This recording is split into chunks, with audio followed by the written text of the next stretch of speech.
All right. My headphones aren't working. I'm a little cantankerous, but probably not as much as Longhorn fans. Man, that was a good game. That was a really good game. And I think Texas caught a bunch of the breaks they needed to win the football game. Like things that needed to happen, forcing a turnover. I think then penalties. They got some good penalties in the first half that kept Ohio State's offense off schedule. Now the screen right before the end of the half, like that was an absolute killer. But I thought the game unfolded the way it needed to for Texas to stay in this football game. And man, it was a really, really good game. And Texas fans should not be.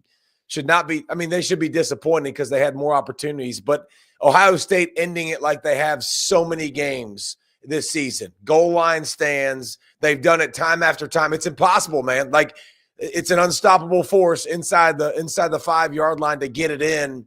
First and goal from the one late in the football game, a chance to get it in. So a reason to be upset if I'm a Longhorn fan, but a lot of things went the way it needed to go to get the dub. And we get Ohio State, Notre Dame for the championships, but we got to talk about the call. 2nd and 1 on the 1-yard line, out wide, and you go toss against maybe one of the top 2-3 fastest defenses in college football, and it did not work out well. Yeah, and listen, I think that's what you see.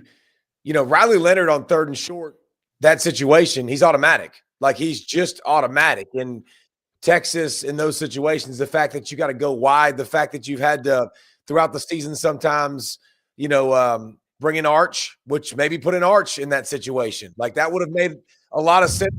Put an arch earlier in the game on a 4th and 1 situation.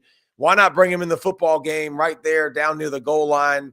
I mean, there's a reason they were passing and drew 2 PIs when it was clear running situations. They didn't feel great about it, but you got 2 first-round picks at tackle. Like you should be able to pound the football and get a yard on a couple of plays, and you don't deserve to win if you can't do that. I mean, period.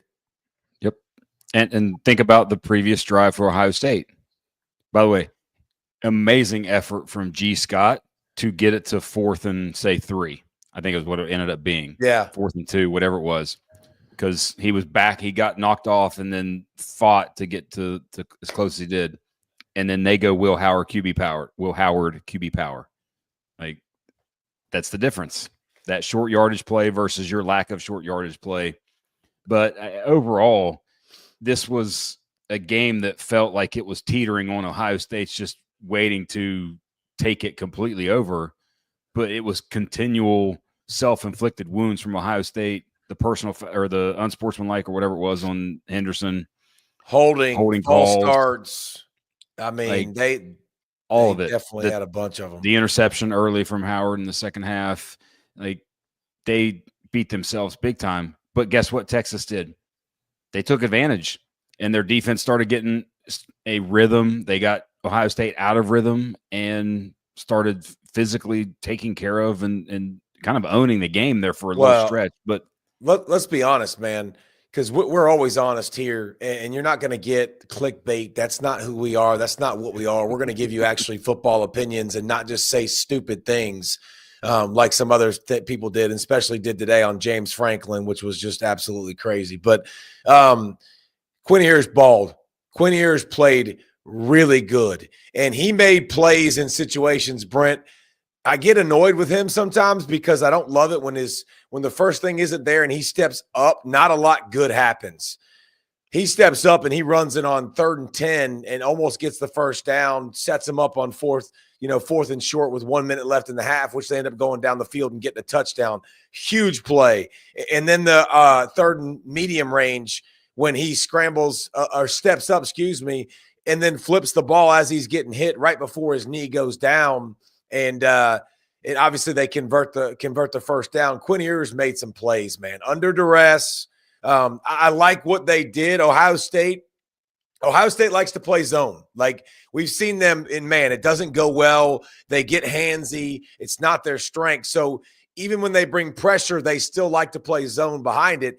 That's why the running backs for Texas had a field day. I mean, This is the number 1 and number 2 backs in the SEC at catching the football in the season. And you saw it time and time again.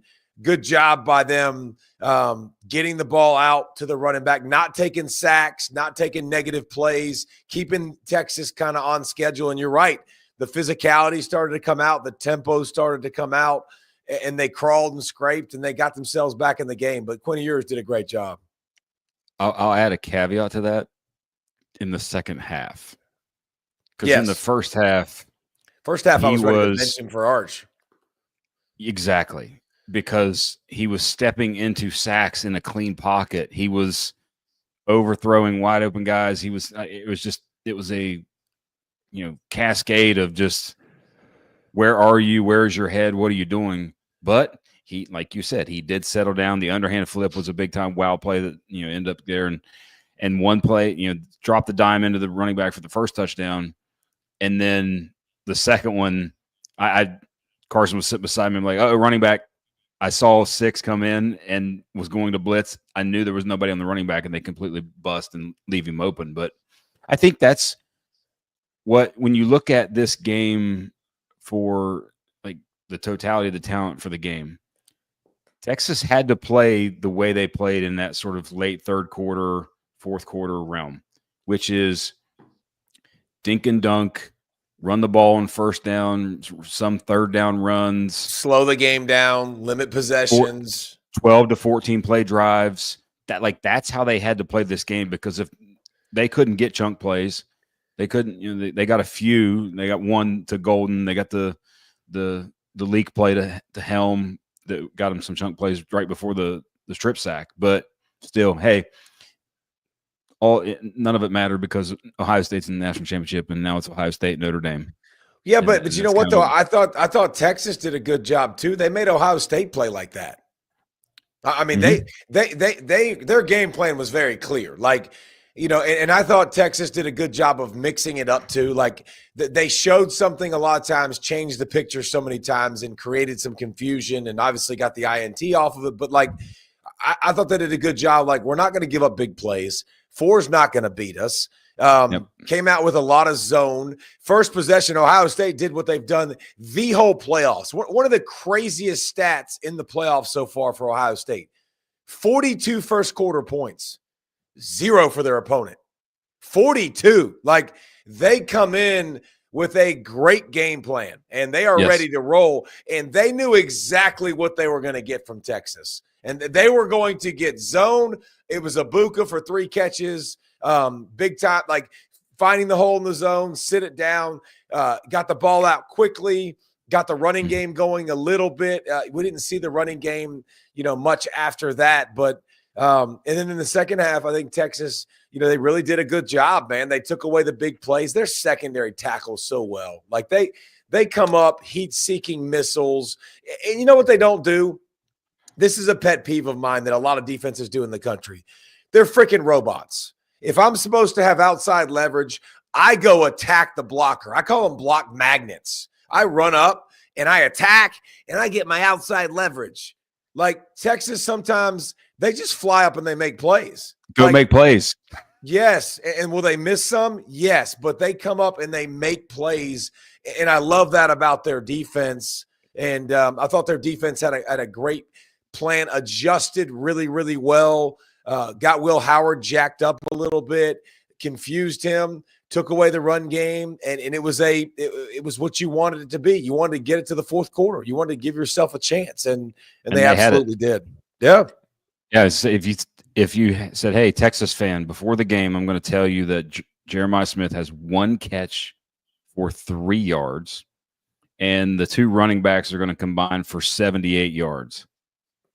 Like, you would have said, okay, we win this game, or it's a game, right? At the very end. And it was, and because of that. But Sawyer, against his former roommate, that is makes funny. the play at the end.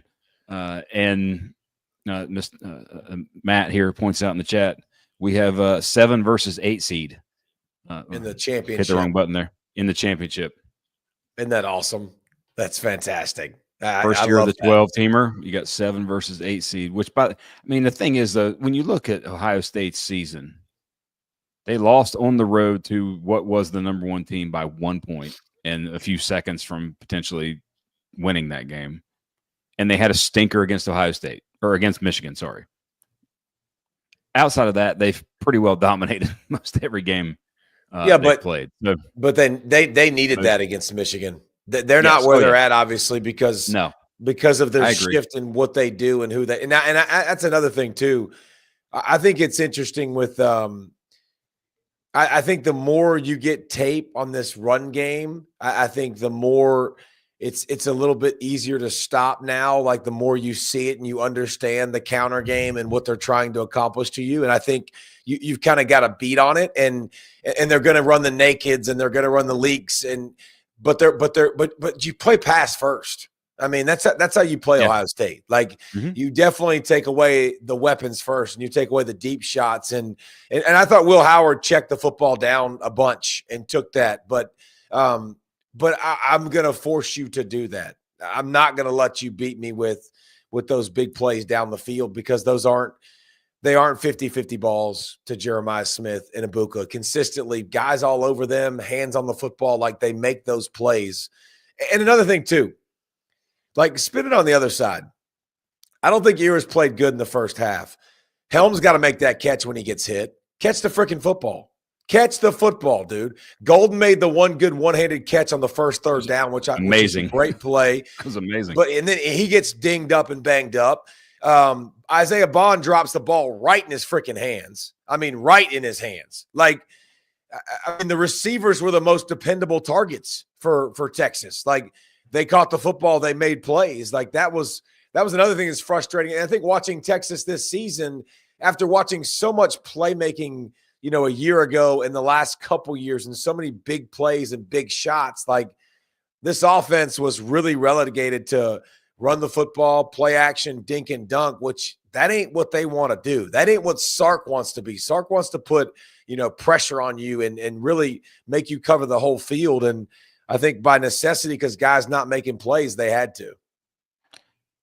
You mentioned Helm. What'd you think of the penalty, by the way? That's stupid.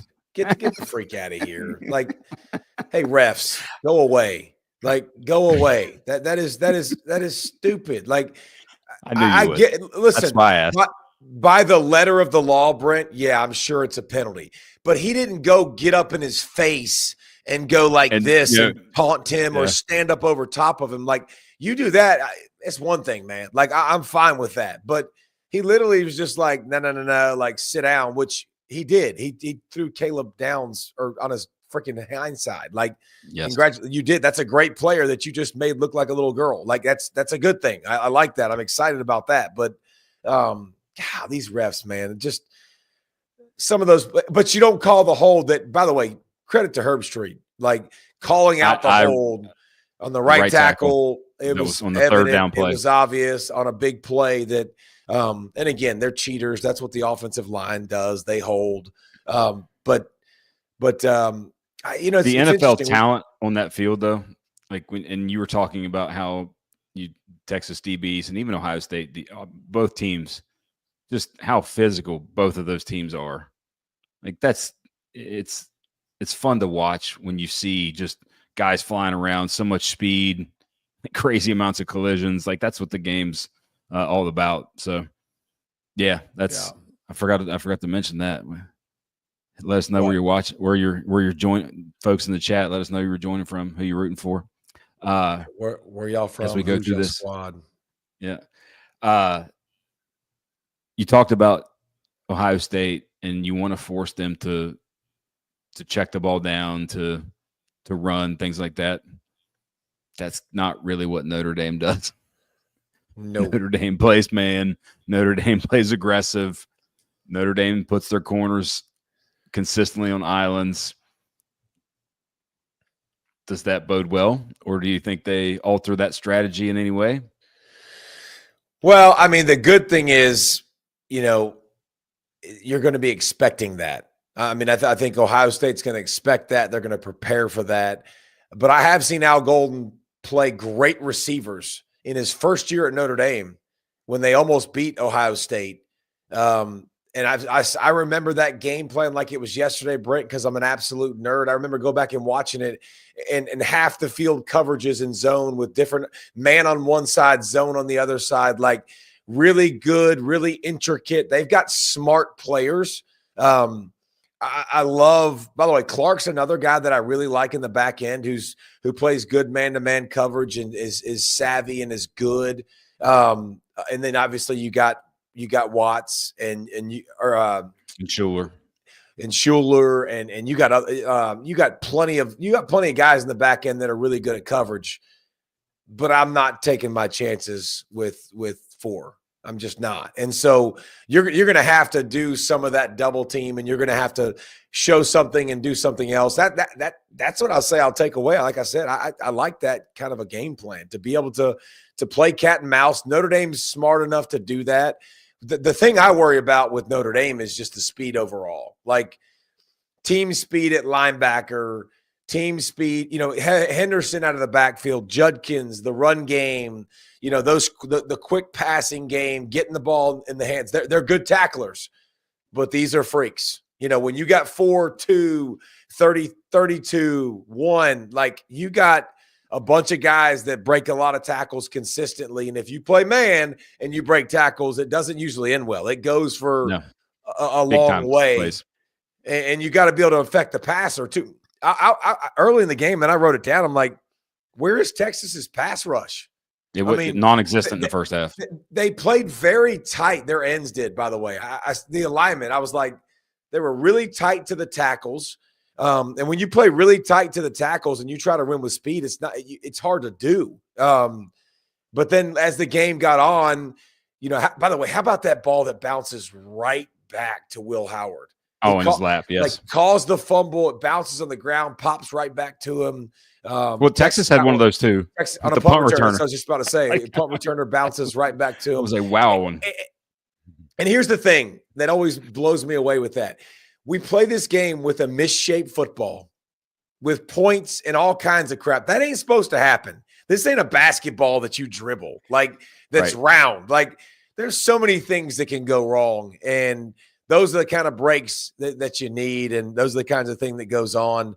The Ohio State screen though before the half, like that was exactly where I was going next, because I was gonna kind of ask you about your tweet about that.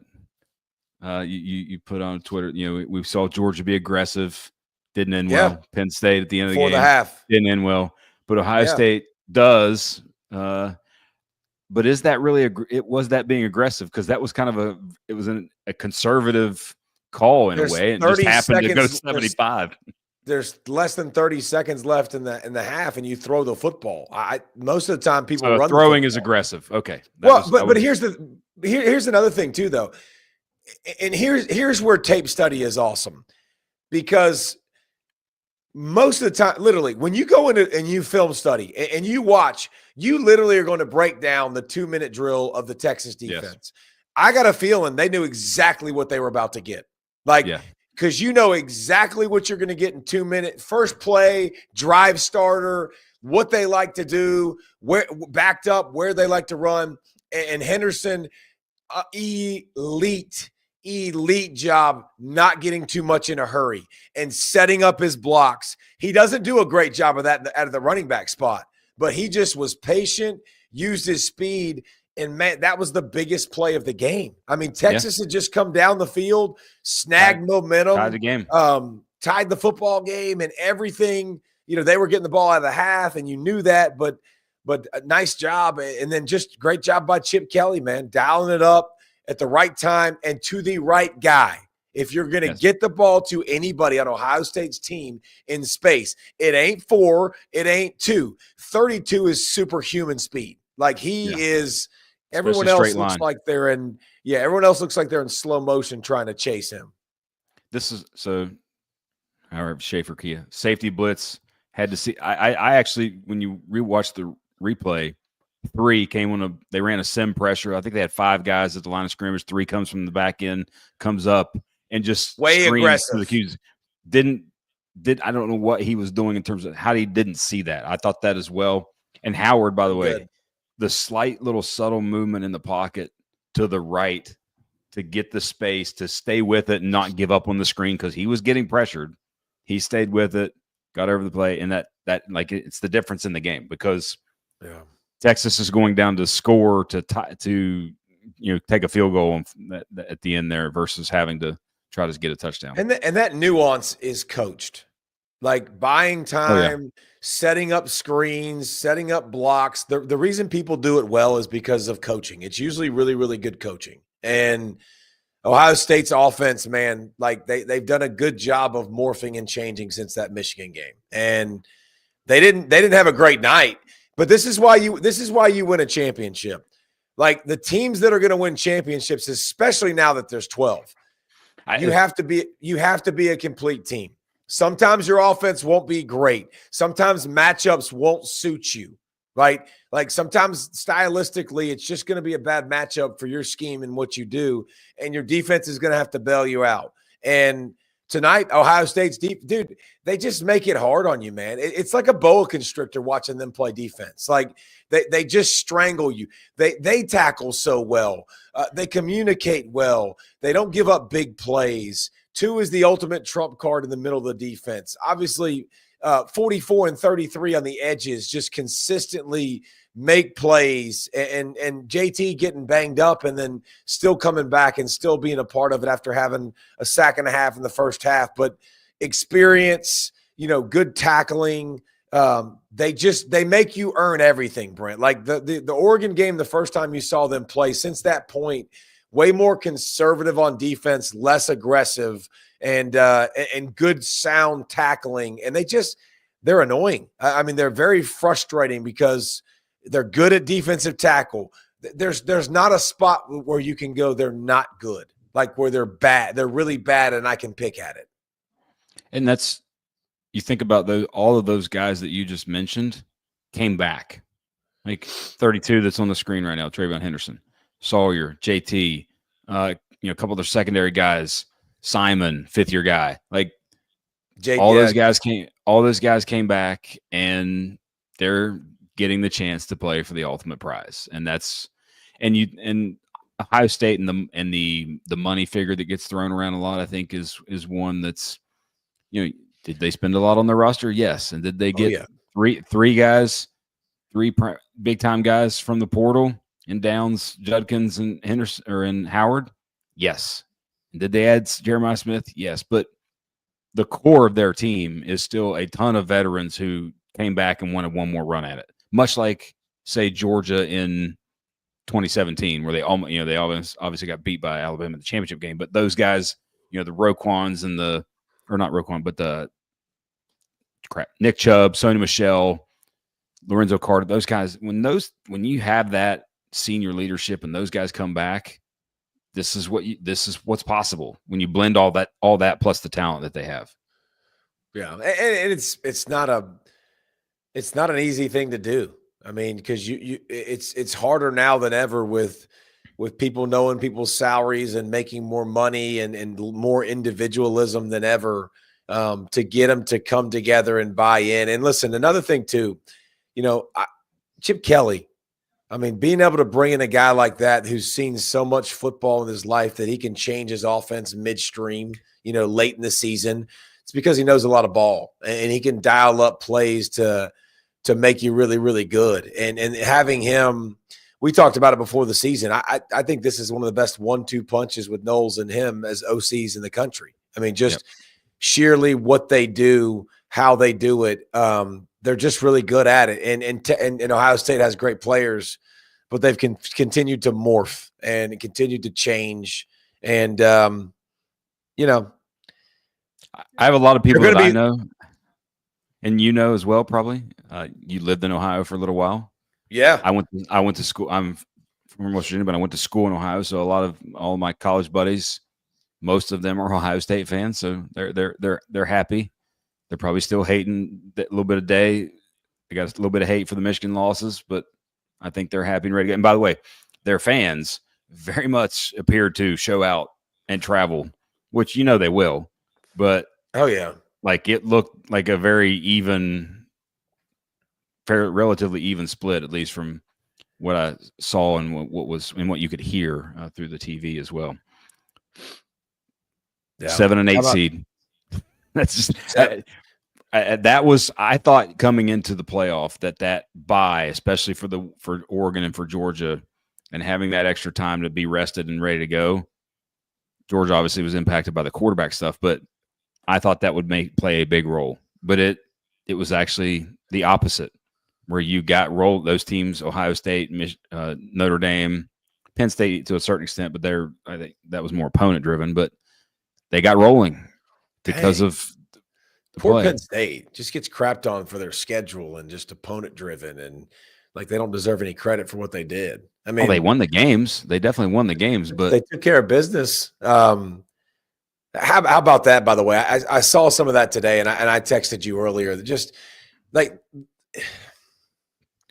I don't know what was said. By the way, you got to throw it at me. I'm not going to give people credit. I'm absolutely not going to talk about people and get their name out there, because that's why people do this. But there are people at certain places, at certain companies, that's what they do. They just run their mouth. They make stupid statements. They make big, huge statements because they just want the shock factor, the wow factor. They know nothing about football. I've worked with several of them. But just talking about James Franklin and Brent, you have to trust your quarterback. That guy's played in a ton of football games. You got several timeouts. Big time you recruit. Need a field goal. Like, you can't tell me that he's an idiot for trusting his quarterback in that situation. Like, I wouldn't have trusted him in that situation because I'm not his coach and I'm a defensive guy, and I might have a different mindset. But the fact that he did, I don't knock him. Like, I thought he coached a good game. I thought they played a good game. I thought offensively they manufactured as much as they could. And, as much as he's been doing a great job of manufacturing, why can't he do it again and find Ty Warren and make some plays? And he made a big mistake, yes. But, like, just there's a lot of people that say, like, he's an idiot for that. And that's what he should. It's a fireable offense. It's the same guys that talk about Jim Harbaugh and he sucked. And then all of a sudden he's great when he wins a championship, and that crap on Lane Kiffin and then love on him and have him on the show and talk to him. Like, I don't understand that world. And that's why we're going to do this here. And we're not going to do all that stuff to go with it. We're just going to talk about football and in the game and what matters and what doesn't matter. And James Franklin trusting his quarterback in a moment doesn't make him a bad coach. That's not why he's 1-15 in big games. He hasn't had the talent advantage in a lot of those games. That's part of it. But underdog, he trusted a guy that's projected to be a highly drafted kid. That's maybe it's probably going to come back, but might be a first round type pick. And those statements are just so low hanging fruit. Like, it's so what we live in today. So annoying. All right, let's get away from that. Let's get back to the actual football then. What else stood out to you from this game where it's like, okay, one play here or there and something is very different? We've talked about a couple of the fumbles, the almost fumbles. The Golden injury was, he was gone for what, 2 quarters basically, and then you saw him again there late in the fourth. All of a sudden he's back. I never understand that. Either you can go or you can't, but. Well, to me, here's what gave Texas I don't know what was wrong. life. I didn't. And what gave Texas hope was, Ohio State defers. Ohio State gets a stop. Ohio State goes right down the football and does what their offense has been doing all year, gets hot. Ohio State starts driving and starts to get near midfield, and then Travion Henderson throws a little left jab and gets a 15-yard penalty. And I think without that 15-yard penalty with 47 seconds to go in the first quarter, I think they they continue to move the football, get at least 3. 10, 14, nothing. Yeah. And it's a different game. I thought Ohio State's mistakes that they continue to – unforced mistakes. That's an unforced mistake. The couple false starts is an unforced mistake.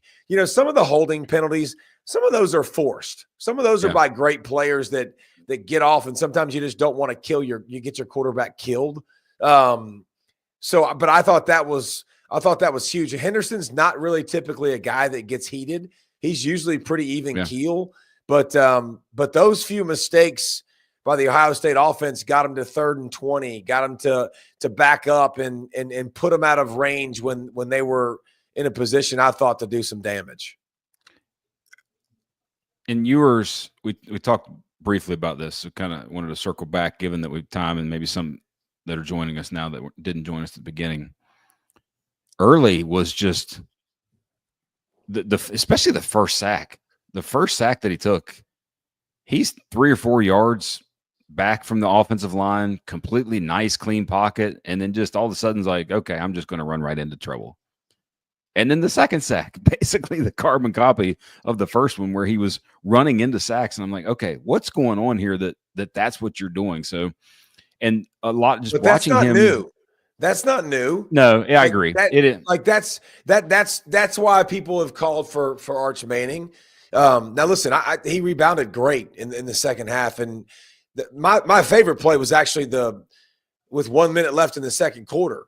Like, Quinn Ewers doesn't want to rush a lot. Oh, but when he ran the football, yes, and that mother sucker squared his shoulders and lowered that thing, I was like, okay. I mean, I like the awareness. He looks to the sideline, sees the sticks.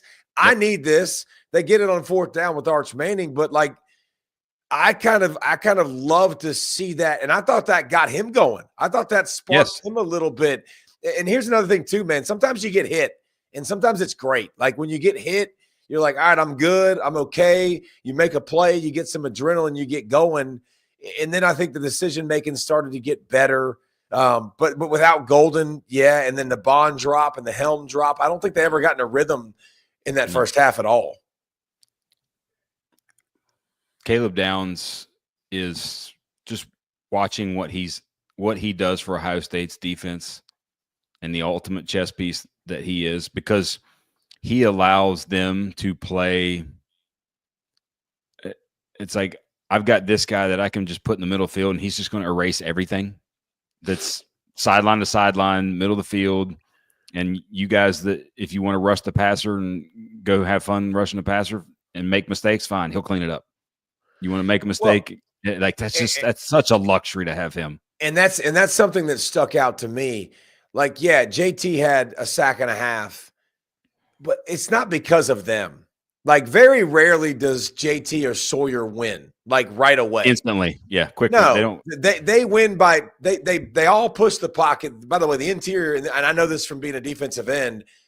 Like, when your interior gets a good push, like, there is nowhere to step up, and it's a really fun thing to have as a pass rusher. So I think their interior pushes the pocket really well a lot of the times.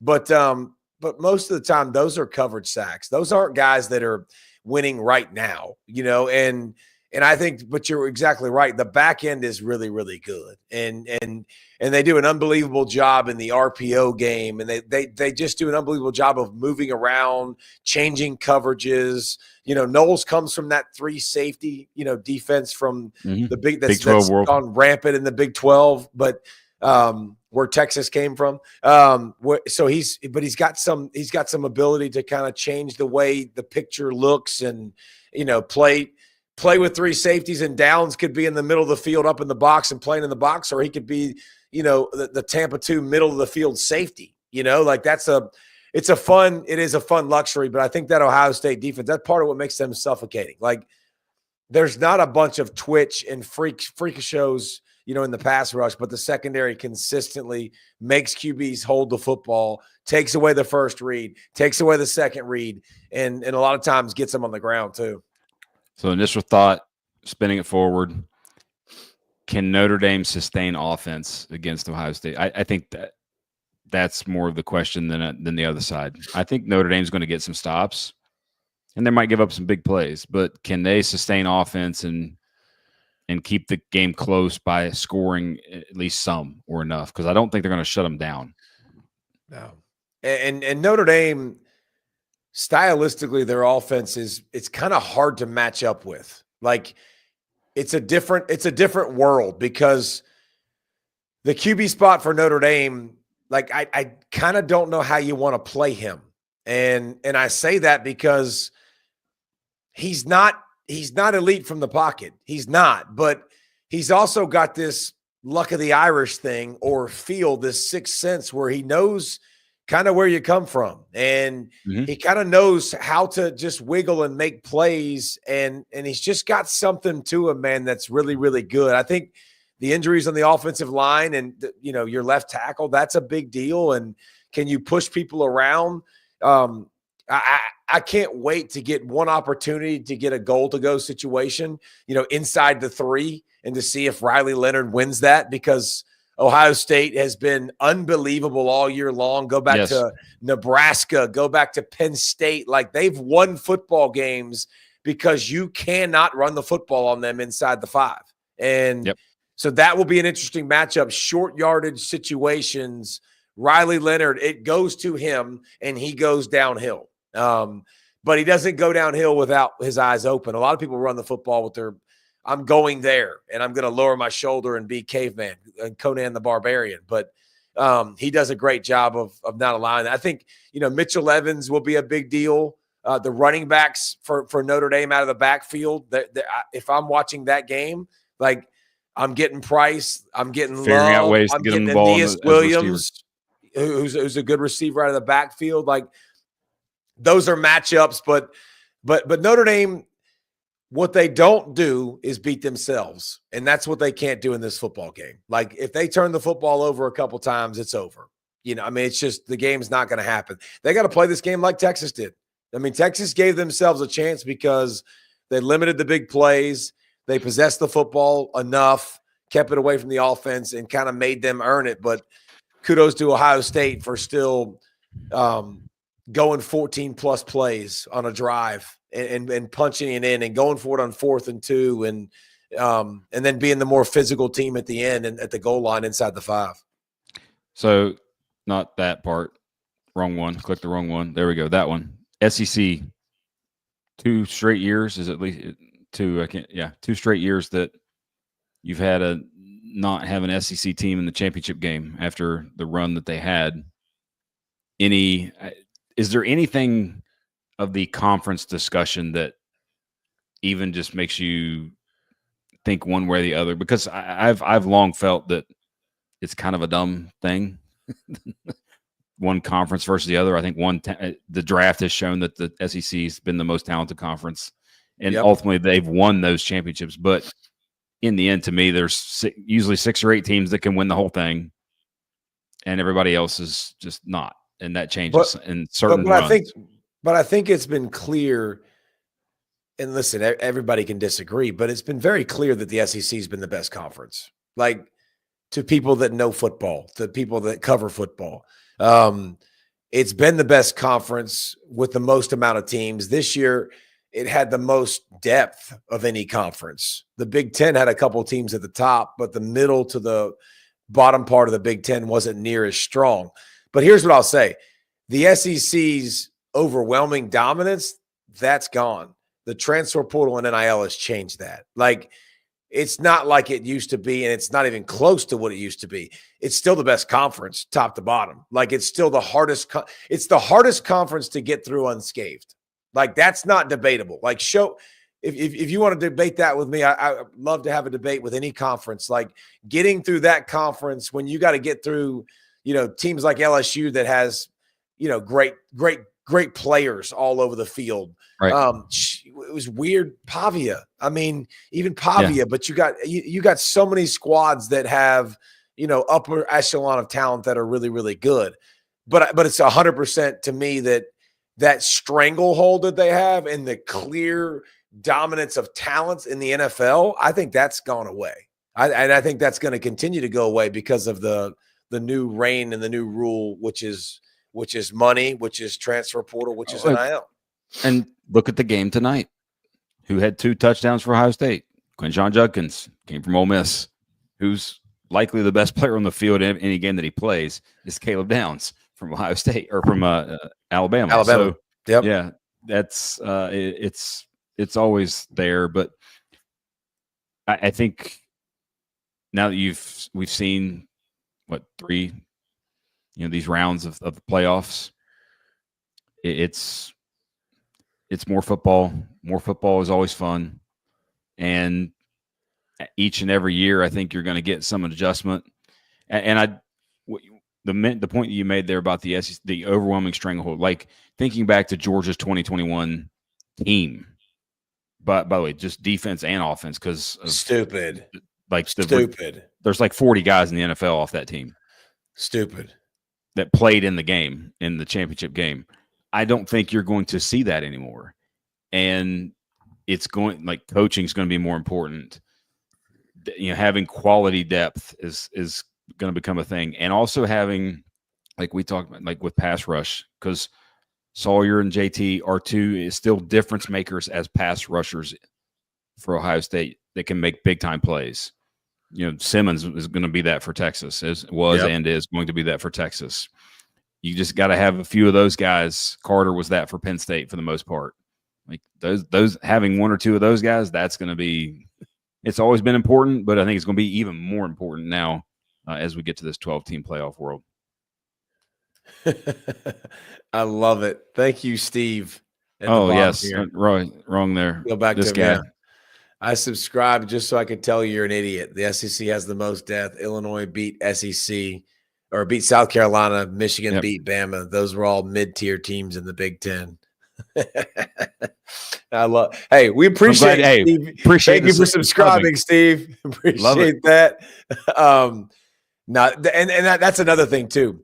That's another thing that makes all of this fun, because it is, in the end, just like Steve, it's an opinion. Like it's kind of what you think and what you see. Yeah. And it's not, there are no really like true concrete right and wrong answers. And the fact of the matter is that the SEC doesn't have a championship in 2 straight seasons. And that's part of it. So that's 100% part of it that goes to the debates, is that not good for the sport? Great for the sport. I think it's great for the sport. Heck yeah. I mean, like for me, because when you think back to, even going back to, say, the BCS, what was that, 1999? That was the first year of the BCS, Tennessee and T. Martin. Yeah, 98, 99. There's only like 25 teams who'd actually had a chance to play for a championship. And you've already upped that amount by, SMU had a chance to play for a championship. Now, granted, that chance was small. Boise State, Arizona State, Indiana, like those teams actually had a legitimate chance to play for the championship. They would have never had that in the past. And that, to me, is good for the sport. So outside of that, did you enjoy the snow?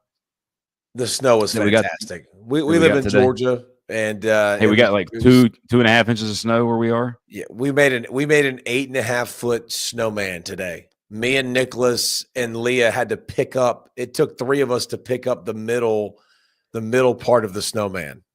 Like, it was absolutely fantastic. We don't get a lot of that here in Georgia, so we were out early. We had one too. We were out early at 8 a.m. Making snow angels, running around. The dogs absolutely loved it. So yeah, no, it was definitely fun. But I guess, man, we'll spin it to the Natty. 4 more quarters, 1 more game.